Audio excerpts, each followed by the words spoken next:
એકના છેદમાં 1.4 એકના છેદમાં 4.7 એકના છેદમાં 7.10 એકના છેદમાં 10.13 એકના છેદમાં 13.16 આવી રકમ આપેલી છે.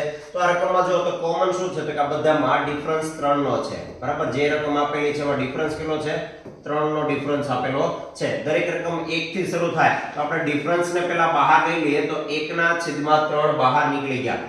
હવે જે અંદર રકમ વધી એમાં ફક્ત કોને લેવાની તો કે પહેલી રકમ અને આ બીજી આપેલી છે છેલ્લી રકમ. આ બંને લ્યો તો 1/1 માઈનસ 1/16.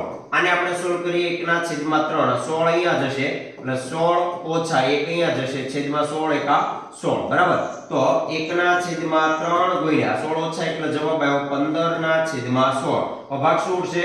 5 તેરી 15 એટલે કે 3 3 ગયા તો જવાબ આવ્યો 5/16. બરાબર, મીન્સ કે આપણો જવાબ થશે B. બરાબર, તમને આ વિડિયો પસંદ આવ્યો તો વિડિયોને લાઈક શેર અને સબસ્ક્રાઇબ કરવાનું ભૂલતા નહીં. Thank you. જય હિન્દ.